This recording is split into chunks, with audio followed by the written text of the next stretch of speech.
Wednesday morning வந்து பார்த்தீங்கன்னா, breakfast பண்றதுக்காக என்ன பண்றதுன்னு சொல்லிட்டு, அம் ரைஸ் ஒரு பக்கம் வச்சுட்டு, ஒரு பக்கம் வந்து பார்த்தீங்கன்னா, நைட்டு குழம்பு இருந்துச்சு. அது வந்து சூட் பண்ணிட்டேன். சூட் பண்ணிட்டு, சரி அம்மா வந்து பார்த்தீங்கன்னா, முறுக்கு மாவு குடுத்துருந்தாங்க. ஒரு வாரம் ஆச்சு குடுத்து. அது வந்து நான் ஃப்ரிட்ஜிலே வச்சிருந்தேன்.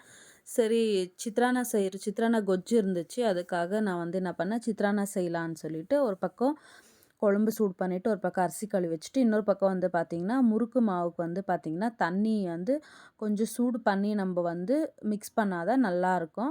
அப்புறம் வந்து மாவு வந்து நான் கவர்லேயே வச்சுருந்தேன்ல, ஸோ அதனால் நான் வந்து ஒரு வாட்டி ஜலிச்சு எடுத்துட்டேன். ஜலிச்சு எடுத்தோம்னா கொஞ்சம் நம்மளுக்கு வந்து நல்லா வரும் முறுக்கு. அப்புறம் வந்து அந்த மாவுக்கு வந்து பார்த்திங்கன்னா, கொஞ்சம் உப்பு ஆட் பண்ணிக்கிறேன். கொஞ்சமாக உப்பு போட்டு, அதுக்கப்புறம் வந்து பார்த்திங்கன்னா, எள்ளு வந்து கொஞ்சம் 1 ஸ்பூனோளம் வெள்ளை எள்ளு ஆட் பண்ணிக்கிறேன். அதுக்கப்புறம் ஓமம் வந்து பார்த்திங்கன்னா, கையில் வந்து இந்த மாதிரி நசுக்கிட்டு ஆட் பண்ணால் அது வந்து நல்லா ஃப்ளேவர் கொடுக்கும். இந்த மாதிரி ஆட் பண்ணிக்கணும். அதுக்கப்புறம் வந்து பார்த்திங்கன்னா, வெறும் மிளகாத்தூள் ஒரு 1/2 ஸ்பூன் கூட போடல நான். 1/2 ஸ்பூனுக்குன்னா கொஞ்சம் கம்மியாகவே போட்டேன். ஏன்னா மாவு வந்து கொஞ்சம் தான் இருந்துச்சு. அதுக்கப்புறம் வந்து பார்த்திங்கன்னா, சுடுதண்ணி வந்து நல்லா காய வச்சுருந்தேன். அதில் வந்து நான் மிக்ஸ் பண்ணிக்கினேன் மாவு.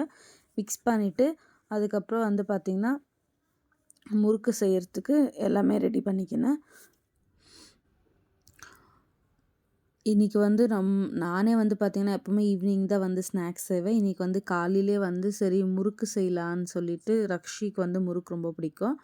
சரின்னு சொல்லிட்டு முறுக்கு செய்யலான்னு சொல்லிட்டு எல்லாம் பெசஞ்சு வச்சுட்டேன். அதுக்கப்புறம் வந்து லாஸ்ட்டாக வந்து பார்த்திங்கன்னா, கொஞ்சம் எண்ணெய் ஊற்றி மிக்ஸ் பண்ணி ஒரு தட்டு போட்டு மூடி வச்சுட்டேன். அப்புறம் வந்து பார்த்திங்கன்னா, இந்த முறுக்குழா இருக்கு இல்லையா, இது வந்து நான் புதுசாக வாங்கினேன். இது வந்து சிக்பேட்டையில் வாங்கினேன் நான். இதோட ப்ரைஸ் வந்து பார்த்திங்கன்னா, 600 ருபீஸ் கொடுத்து வாங்கினேன். பித்தளையில் வாங்கணும்னு சொல்லிட்டு ரொம்ப நாளாக நினச்சிருந்தேன். ஸோ அதனால லாஸ்ட் டைம் நான் வந்து சிக்பேட்டைக்கு போனப்போ வந்து பார்த்திங்கன்னா, 600 ருபீஸ் கொடுத்து இந்த பித்தளையில் முறுக்குழா வாங்கினேன். அதுக்கப்புறம் வந்து பார்த்திங்கன்னா, இந்த பக்கம் நான் வந்து சித்ரான்னா கொஜ்ஜு வந்து இருந்துச்சு இல்லையா, அது வந்து கொஞ்சமாக எண்ணெய் ஊற்றி அந்த சித்ரான்னா கொஜ்ஜை போட்டு சூடு பண்ணின்னு இருக்கிறேன். அதுக்கப்புறமா சுட சாப்பாடு வடிச்சிருந்து மிக்ஸ் பண்ணிக்கலான்னு சொல்லிட்டு, இன்னொரு பக்கம் வந்து பார்த்திங்கன்னா, எண்ணெய் ஊற்றி வச்சுருக்கிற கடாயில் நம்ம வந்து முறுக்கு செய்கிறதுக்கு வந்து பார்த்திங்கன்னா, இந்த மாதிரி சின்ன சின்ன பிளேட் எடுத்துகிட்டு அதில் வந்து திருப்பி போட்டு கொஞ்சம் எண்ணெய் தடவி வச்சுக்கணும். எல்லா பிளேட்லுமே தடவி வச்சுட்டு, இந்த முறுக்கு மாவை எடுத்து நம்ம அதில் ஃபில் பண்ணிடணும். ஃபில் பண்ணிவிட்டு நம்ம வந்து முறுக்கு ஸ்டார்ட் பண்ணலாம். இந்த மாதிரி தட்டில் நம்ம ரெடி பண்ணி வச்சிட்டோம்னா, நம்மளுக்கு எண்ணெயில் போட்டு எடுக்கிறதுக்கு வந்து ரொம்ப ஈஸியாக இருக்கும். அதனால் இந்த சின்ன சின்ன பிளேட்டில் வந்து நான் எண்ணெய் தடவி இந்த மாதிரி எப்போவுமே இந்த மாதிரி தான் செய்வேன். அப்போ வந்து நம்மளுக்கு ஈஸியாக இருக்கும். அப்புறம் வந்து இல்லைனா ஒரு துணி கூட இருந்துச்சுனாலும், துணியில் நீங்கள் வந்து சுற்றி சுற்றி வச்சுட்டு கூட நீங்கள் எடுத்துக்கலாம். ஆனால் இந்த மாதிரி பிளேட்டில் வந்து நம்ம ஈஸியாக எடுத்து போடுறதுக்கு நம்மளுக்கு ரொம்ப ஈஸியாக இருக்கும். அதனால தான் நான் இந்த மாதிரி பிளேட்டில் வந்து நான் முறுக்கை வந்து சுற்றுறது. நம்மளுக்கு எப்படி வேணுமோ நம்ம அப்படி சுற்றிக்கலாம். இது வந்து பார்த்திங்கன்னா, நான் வந்து சிங்கிள் ஸ்டார் முறுக்கு அந்த பிளேட்டை போட்டு தான் நான் வந்து இது பண்ணியிருக்கிறேன், சுற்றிருக்கிறேன். அப்புறம் வந்து பார்த்திங்கன்னா, சித்ரான்னா கொஜ்ஜு வந்து சூடு பண்ணிட்டேன். சுட சுட சாப்பாடு வடிச்சிருந்தேன் இல்லைங்களா, அதை வந்து நான் சித்ரான்னா கொஜ்ஜில் வந்து மிக்ஸ் பண்ணிட்டேன்.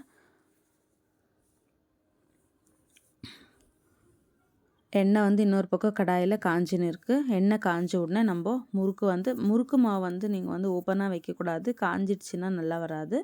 அதனால் பிளேட் போட்டு மூடி வச்சிடணும்.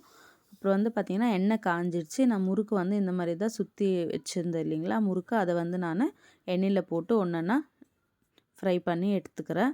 பாருங்கள், இந்த மாதிரி பிளேட்டில் வந்து நம்மளுக்கு ஈஸியாக எடுக்கிறதுக்கு ஈஸியாக இருக்குது. எண்ணெய் தடவிட்டு இந்த மாதிரி எடுத்தோம்னா. அப்புறமா வந்து ஒரு பக்கம் வெந்த உடனே இன்னொரு பக்கம் நம்ம திருப்பி போட்டுக்கின்னு கொஞ்சம் ரொம்ப கலராக எடுத்துட்டிங்கன்னா என்ன ஆகும், அப்புறம் அதுலேயே கொஞ்சம் சூடு இருக்கும். ஸோ அப்புறமா இன்னும் தீஞ்சு மாதிரி ஆகிடும்.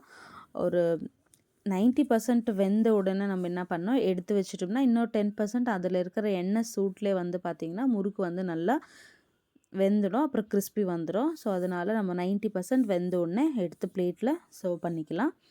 இன்னொரு பேட்ச் அதே மாதிரி நான் நெக்ஸ்ட்டு முறுக்கை சுற்றி போட்டு வச்சுட்டேன். அப்புறம் வந்து பார்த்திங்கன்னா, ரக்ஷிக்கு பாக்ஸுக்கு வந்து நான் சித்ரானாவை பாக்ஸுக்கு போட்டுன்னு இருக்கிறேன்.